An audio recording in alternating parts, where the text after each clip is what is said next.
મહાદેવર જય પરશુરામ સમસ્ત બ્રહ્મ યુવા ટ્રસ્ટ જુનાગઢ દ્વારા જે ભવ્ય આયોજન કરવા જઈ રહ્યા છીએ 111 મહાવિષ્ણુ યાગ યજ્ઞનું અને યજ્ઞશાળા તૈયાર થઈ રહી છે। અત્યારે સંગઠનના વફાદાર યોદ્ધાઓ જ્યાં કામ કરી રહ્યા છે ધોમ તડકાની અંદર આ હવન યજ્ઞશાળા તૈયાર થઈ રહી છે। આપ જોઈ શકો છો પ્રમુખની દેખરેખમાં અને એમના સૂઝબૂછથી એમના માર્ગદર્શનમાં યોગ્ય બેઠક વ્યવસ્થા થઈ શકે યજમાનો માટે અને યોગ્ય યજ્ઞશાળા બની જાય એ માટે અમારા પ્રમુખશ્રી અહીં કાર્યરત છે। એમની સાથે તમામ સંગઠનના યોદ્ધાઓ 2 જ મિનિટ પ્રમુખ સાહેબ 2 જ મિનિટ આપની લઈશું।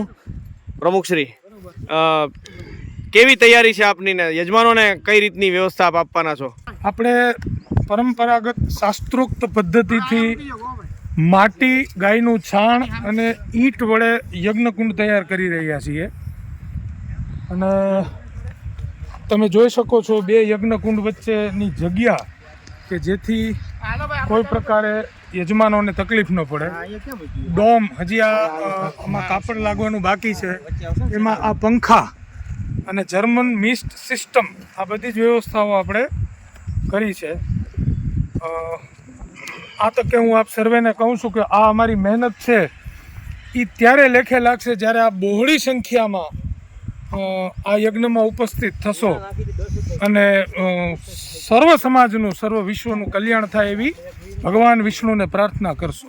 મહાદેવ ખૂબ સરસ મજાની વાત કરી છે અને ગિરનારી મહારાજની ગોદમાં એટલે ગિરનાર પણ અહીંથી જો દેખાય છે આ યજ્ઞશાળામાંથી અને ખૂબ મોટો ડૂમ અહીંયા વ્યવસ્થા કરી છે। યજમાનોને કોઈ તકલીફ ન થાય એટલા માટે સરસ મજાની ઠંડકની પણ વ્યવસ્થા કરવામાં આવશે, શરબતનું પણ વિતરણ કરવામાં આવશે, ચા પાણીનું પણ વિતરણ કરવામાં આવશે। યજમાનોને સ્થળ ઉપર વ્યવસ્થા થઈ જાય તમામ એટલે અમારે મહિલા પાંખ પણ સજ્જ છે અને મહિલા પાંખના બહેનો પણ કાર્યરત હશે આજ સાંજથી અહીંયા આ યજ્ઞશાળા બનાવવામાં।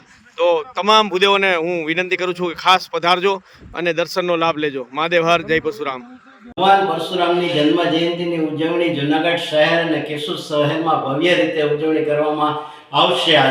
આજે બપોર બાદ જૂનાગઢ અને કેશોદમાં ભવ્યાથી ભવ્ય શોભાયાત્રાનું આયોજન કરવામાં આવી રહ્યું છે અને રાજમાર્ગ ઉપર ભગવાન પરશુરામની ભવ્ય શોભાયાત્રા નીકળશે ત્યારે જય જય પરશુરામના નારાઓથી રાજમાર્ગો ગુંજી ઉઠશે।